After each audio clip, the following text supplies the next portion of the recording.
YouTube, shout out my shout outs, but enough of all that. We gonna get straight into what we talking about. Now I don't know if y'all was a fan of Black Ink, you know what I'm saying, but we got my man C's on here, man. You know what I'm saying? We gotta get the backstory, man, and what really happened, what really was going on, you know what I'm saying? So without further ado, let's get straight to it.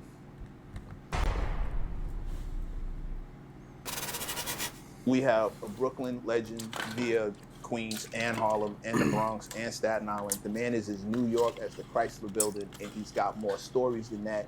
Ladies and gentlemen, you know him, you love him. Wish you could go to the party with him.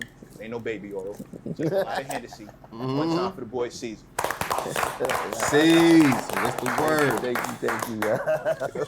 What's good, man? That was a bit That was much. nice, Mac. That was nice, Mac. Gave you you though, bro? Come on, son. Mac wrote I down left on his that out. right here. Come Mac's on. writing that. You can't get mad at what I don't say. Like, I gotta let me rock. Caesar, what's good with you, bro? No, I'm good, man. I can't complain, bro. I mean, you could, but I don't know who would listen. Yeah, Facts. no one's gonna listen. Nobody man. gonna No one listen, bro. complains Nobody care about on that. A nigga on top, man. It falls on deaf ears. You had rough times. Rough times? I wouldn't call it rough times. I would say went through hell. Nah, for sure. See, I was being nice because you said, on top of the game, but Nah, I gotta recognize nigga was at the bottom at one time. Bottom of the buck, baby. He got Canada Gooses and he came a minute ago. between that and I'm quiet. Talk to us. Talk to us. What's first of all, it's not often we get to talk to people who have gone through what you went through, especially from that side. We talk to rappers all the time who have bad contracts. We talk to entertainers who end up fucked up in the game off the strength of this, that, and the third. But it's not all the time we run into somebody from the film world, television world, and we get to see it play out scene by scene. You dig what I mean? Like in real time, it's different. When they come back around and tell you my contract was this, that's why this happened, blah, blah, blah. Right. But for you, we damn near saw every step, and it was a downward step. What was that like living through it with everybody watching, everybody knowing your business? Bro, that shit was hell. Cause you gotta understand, yo, like the shit started off with with my daughter's situation, you feel me? And then it just never stopped. Everything just kept declining. And it was like, I believe at the time, it was just like on some shit. It was just bad luck. But when you sit back and you start thinking about the shit, when you out of the situation, I had the wrong people around me. You know what I mean? Yeah. That's how it be it was too. like, I'm doing so much and I'm doing a job too. Yeah. And it's not no excuse because you gotta pay the cost to be the boss. But when you insulate yourself with the right team, shit like that don't happen. Nah, facts. And that's why I just feel like in this chapter of my life, that shit was supposed to happen like this. Some people they sit back and be like, damn, nigga went through hell, I'm gonna just give the fuck up. I'm not wired like that. I'm more like a nigga who's basically walked through hell and happy because my feet keeps working, bro. Because I know I'm gonna get through it. I just gotta learn this lesson. And every loss is a lesson. I always tell people that shit. I could have sat back and been like, man, fuck that. I'm gonna go to Zeus, I'm gonna go to this, I'm gonna go to that. Because I know I'm gonna get through it. I just gotta learn this lesson. And every loss is a lesson. Hold on, let him cook. I'm not wired this chapter of my life. That shit was supposed to happen like this. Some people they sit with excuse because you got paid. Everything just kept declining. And it was like, I believe at the time, it was just like on some shit. It was just bad luck. But when you sit back and you start thinking about the shit, when you out of the situation, I had the wrong people around me. You know what I mean? And it was like, Don't talk about it. I'm doing so much and I'm doing a job too. And it's not no excuse because you gotta pay the cost to be the boss. But For sure. when you insulate yourself with the right team, shit like that don't happen. You feel me? And that's why I just feel like in this chapter of my life, that shit was supposed to happen like this. Some people they sit back and be like, damn, nigga went through hell, I'm gonna just give the fuck up. I'm not wired like that. I'm like, I'm Nah. more like a nigga who's basically walked through hell and happy because my feet keeps working, bro. Because Nah, I know I'm facts. gonna get through it. I just gotta learn this lesson. I gotta And see it every through. loss You is a feel me? lesson. I always tell people that shit. I could have sat back and been like, man, fuck that. I'm gonna go to Zeus. I'm gonna go to this. I'm gonna go to that. Nah, my nigga, I'm not being a puppet no more. I called myself a boss, and then I turned around and got fired. How the fuck am I a boss? Nah, So I had that's to really crazy. sit back and really calculate my life. That's why people ain't see me outside like that. People ain't see me parties. Because at the end of the day, when you starting to grow, you gotta step back from everything and clear your mind. Because at the end of the day, there's no backup plan for niggas like us. You feel me? For There's sure. no, you're the backup. You feel me? So sure. at the end of the day, I had to sit back and like, nah, I can't do this, yo. And I just changed a lot of things in my life. Like as you see, I started bodybuilding. Like who the fuck would think Caesar be bodybuilding, yo? I had to take that almost as my therapy to not crash out. Because I had things to crash out about, but then it's like, no one hears you when you sitting there basically crying, bro. Nah, You for sitting sure. crying out for help, but no one's gonna hear you because you helped everybody else. You can help yourself. And that's Yeah. the point, you know what I mean? I see it right now with certain situations, big name people, you know what I mean? People don't want to say it, even with Diddy. He helped wild fucking people, even though, you know what I mean, he's going through it. No one says nothing about him. Yo, None of the Diddy, good hold shit. your head. Nigga rapping crack jokes, and then it's like, damn, man. Niggas really have families on that other shit. You know what I mean? At least niggas can sit and say, yo, hold your head. I remember when I was going through this whole shit, bro. I ain't heard nothing from nobody, bro. And I remember how many people I really put on. Niggas ain't have no real talents, no nothing. And I sat there and made sure niggas were making 6 figures a year and better. So it was like, where was the remorse for me? But then I had to step out of that shit because a lot of people want to fucking play victim. I'm not a victim, bro. I just went through some situation and I had to get myself the hell out of it. Well, first of all, Clap good it to up. see you on your feet. Good looking, sure. bro. Like, first of all. Second of all, I'll get back to that. When the I first believe domino at fell, the time, right? And you're thinking to yourself, it's not that bad. You're trying to, this will blow over, this will go away. right? But then the next thing happens, and what was the point when you realized that it wasn't going to stop? I said And this downward slide was going to continue. Honestly, it didn't stop till I hit the bottom. It didn't, because it wasn't nothing. It was like the train was moving and I couldn't get in front of it. Like regularly, I'm good in getting in front of some problems, you feel me? But I couldn't get in front of most of this shit because it wasn't nothing I could really do. It was people that was close to me doing this shit. And it was like, I couldn't see it coming. A lot of shit I didn't see coming. I'm like, oh, and they had me stuck to the point that I regressed in myself. I'm sitting here like, oh shit, this person did this shit to me? Oh shit, this person did this shit to me? I'm sitting back watching that shit. And it was like, that shit had me almost dumbfounded to the point that I couldn't react. And I'm quick to react and get shit solved. I couldn't solve that shit. Which one hit the hardest? Not gonna say your daughter because that's family. Everybody can understand that. But like, which situation really? Wow, you? I'm not gonna lie. There's a lot of people that was like, wow, you. But at the end of the day, it was always my daughter. That shit still affects me now to this day. Even in our relationship, it's like, yo, you could have cleared this shit up, and no, you didn't, bro. And it's like, I can't say I have any discrepancies towards it now that, you know what I mean, we're trying to get through it, but it's like, damn, bro, like you really did that to me, your father. And it was like, ever since then, I had this wall up against me. Like, you know me and shit like that. Like, I'm always happy-go-lucky and shit like that. Like, fuck it, we living life, we making money, it is what it is.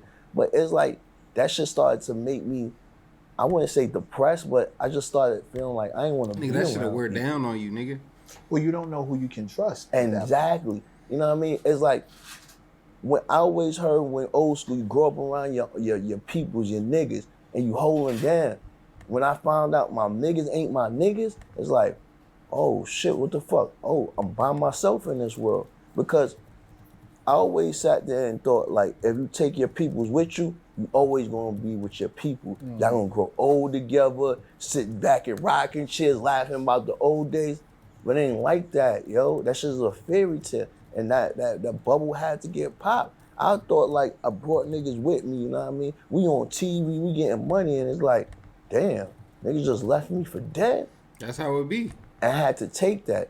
And I'm still sitting there like, I'm not making myself a victim because I never want to be that. It was just that I was expressing what was going through my head. It was like, fuck, I gotta get through this now. So how's your relationship with them now? You ever been on my Instagram? Nah, I haven't. All right, if you ever see my Instagram, you don't see no pictures of them. There's nothing like that no more. You feel me? Right. Like, the closest person to me was Ted. I ain't talked to him in like 2 years.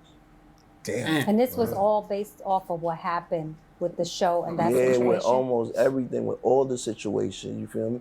Because if we call ourselves family, we supposed to stick together through thick and thin. And I don't sit here and put anybody's business out, but I've been there for people thick and thin, not giving a fuck and shit. Like, putting my own job and my own career on the line to make sure shit don't happen how it's supposed to happen. When motherfuckers trying to get niggas off the screen and fire them, nah, it ain't happening. We all grew up together. We all eat together. That was what my mind frame was. So when I seen certain shit, it was like, damn, I made sure you was good for the last 10 years.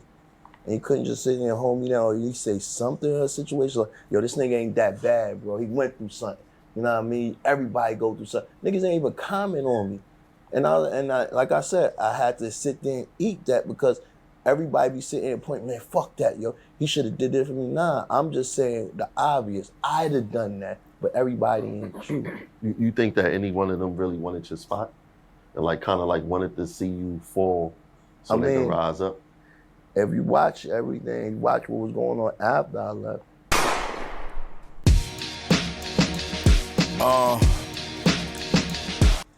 Yeah.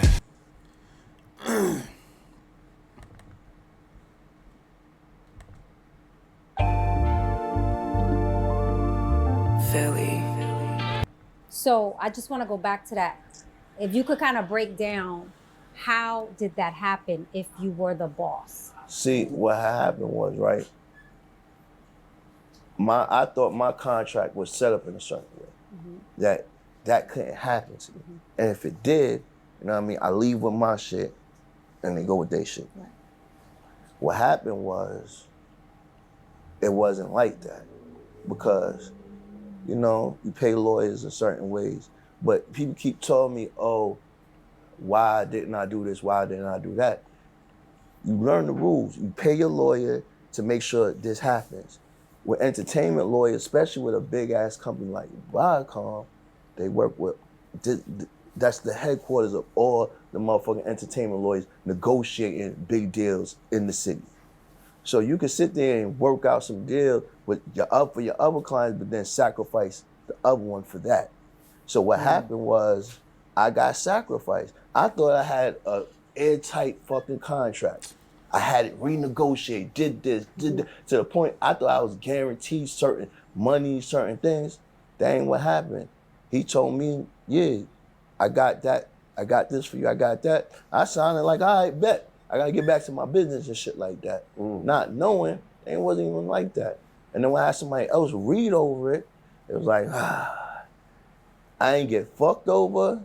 But there was like a clause that, but there were certain clauses. You So feel was me? this Was the it the dog animal cruelty situation? No, and then the animal cruelty, VH1 was scared that Peter was gonna get on their ass about the whole situation. Because with me, I'm not gonna lie to you, the situations could look kind of crazy, but it wasn't as crazy as everybody fucking think. Like, I was just killing dogs and beating them and doing all other shit. I was scared, you know what I mean? Niggas ain't properly trained with dogs and shit like that. So I panicked. Cool, I understand that. But there was way more shit going down on VH1 that I know about over the last 10 years that shit wasn't no fucking big deal. Feel me? So I sat there and was like, you know what? I'm gonna just deal with that shit. But I thought there's gonna be severance, this. Oh, yo, listen, Black Ink still gonna run, you know what I mean, this. It was wild little bullshit, you feel me? I started getting blackballed from certain shit from VH1. I'm like, hold on. Last time I heard, like, I thought we was good. Like, yeah, we cut ties. I said, peace, you know what I mean? I didn't do no bullshit, start talking online about y'all, none of that shit. Man, they blackballed me for BT awards, this award, that award. I can't even get nothing. I'm saying like, damn, y'all niggas really trying to bury me, yo. And that's when I say, like, nah, I gotta come back somehow, some way. So when you talk about, you know, your friends bailing out on you, can't trust them or whatever, now you have a lawyer. Lawyers you can't trust either. So moving forward, are you gonna have a lawyer on top of the lawyer to watch the work? See, exactly. That's why now I start doing the family situation. My niece is in entertainment law right now, going through that shit. And then I got her professor fucking with me too. So now all my entertainment situations, they go through them. You know? Now I got somebody I can actually trust. And then on top of that shit, like you said, I'm gonna have a lawyer watching lawyers, you know what I mean? Because I never understood that line until now. It's like, damn, I gotta have him watch you? The fuck? It's just part of the game. Even then, it's still family. And that's what I'm saying, but still, it's part of the game. So, if it's all right, it shouldn't be nothing wrong with me going to check with other people. Do you ever feel like, damn, is this shit worth it? Like, all this headache of having this person watch this person, all these people you can't trust?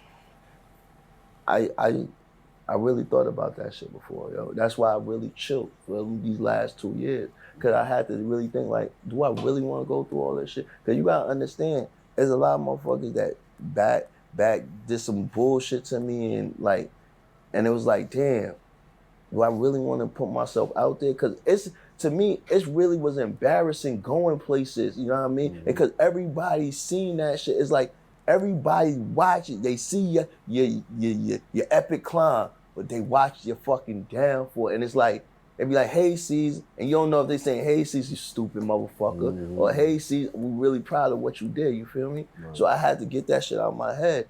And then once I started going back outside, it was like, yo, C's, we fucking love you, bro.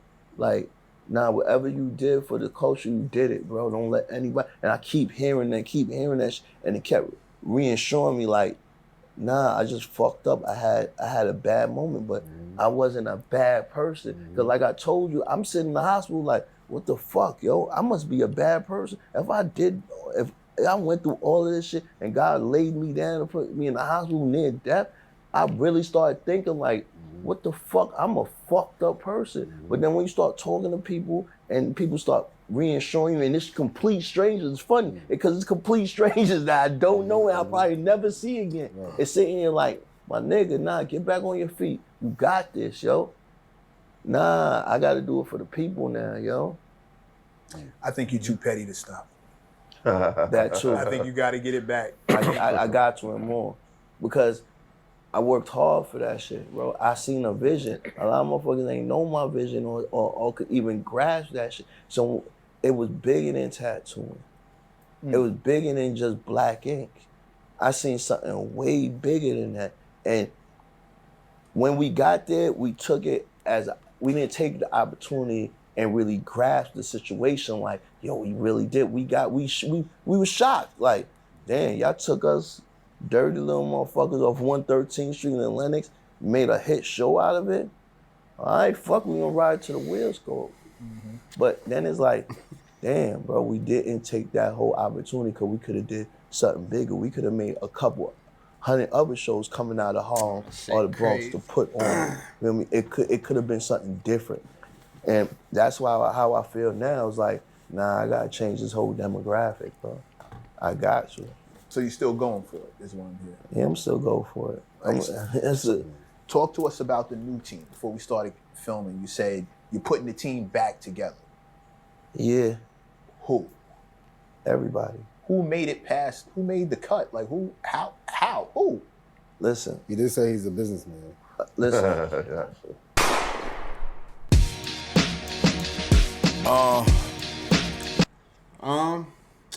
Man.